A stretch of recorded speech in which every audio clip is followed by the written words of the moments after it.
Don't miss the tea. Subscribe now.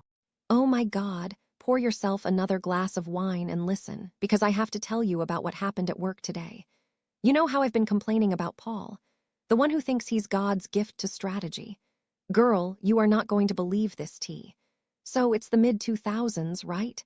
Dark ages of marketing. I'm sitting there trying to do my job, and Paul is pacing behind me like a caged tiger. The tension is already thick because of the H incident. Literally 48 hours ago, Paul and I got into a blowout because he keeps saying H instead of H. I corrected him, he called me uneducated, so I slammed an Oxford English dictionary on his desk to prove him wrong. He didn't apologize. He just walked away. Fast forward to today. I am marinated in rage. Paul is dictating a PowerPoint to me because he's got a boardroom meeting in 20 minutes. He is stressed, sweaty, and barking orders. Make the font bigger. Make it pop. I'm grinding my teeth, just doing it to make him shut up.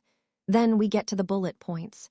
He leans over my shoulder way too close and points at the screen. Okay, he says with total authority. I want to emphasize these points. Put an asterisk in front of every single bullet point. I froze. My fingers hovered over the keyboard. I thought, surely not. Surely he did not just say that. My coworker Paul just asked me to put an asterisk in his presentation, not an asterisk. And I am primed for conflict. I turned around with a sweet-as-poison smile. You mean an asterisk, I said, not Asterix. He looked at me like I was an idiot. It's an asterisk, he said slowly. Asterix, it's a little star. If you don't know what it is, just say so. My blood pressure spiked. Yeah, Paul, I know the symbol. It is called an asterisk. You're wrong, he snapped. He even dragged our coworker John into it. John, it's Asterix, right? Poor John just shrugged and hid behind his monitor. He wanted no part of World War III. Paul turned back to me, triumphant. See, I wasn't wrong yesterday about the dictionary thing, was I? Should I fetch the dictionary for this one? The audacity. To bring up the incident where he was wrong, to threaten me when he is wrong again. Something snapped. A cold, quiet snap. No need, Paul said. It's Asterix. End of story, just do it. I decided right then that I was done correcting. If he wanted an asterisk, I was going to give him an asterisk. I'll do it, I said. Just to be clear, you want an asterisk in front of every point, not an asterisk. Yes, he shouted. For the love of God, just put the asterisk in. Okay, buddy, I whispered. You got it. My arrogant coworker demanded I put an asterisk in his presentation instead of an asterisk, so I decided to honor his request literally. You know Asterix the Gaul, the French comic book character with the helmet and mustache? Yeah, that Asterix.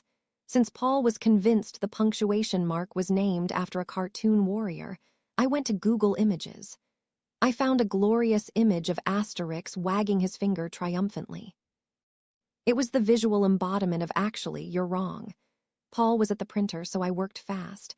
First bullet point, paste image. I didn't make it tiny. I made it a solid inch high cartoon Frenchman. I did it for every single slide. Every time he wanted a little star, he got a little gall. I finished just as Paul rushed back. Is it done? I need to print this. He hit print without looking. But as the printer warmed up, his eyes drifted to the screen. I watched his face go from stressed to horrified to purple. What? He sputtered. What is this? He pointed a shaking finger at the screen. What is this? A Viking. My boss is screaming, what is this? A Viking? Because I put a cartoon character on his presentation slides. I spun my chair around, calm as a cucumber.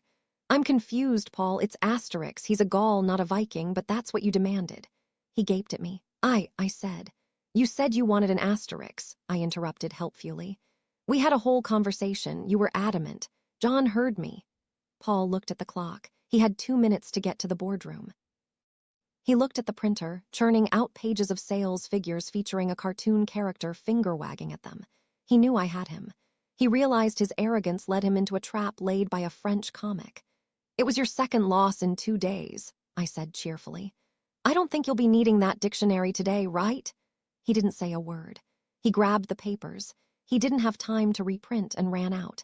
He came back an hour later, completely defeated. He hasn't spoken to me since, and I don't think he'll ever try to correct my grammar again. I successfully weaponized a comic book character to destroy his ego. Cheers to Asterix the Gaul.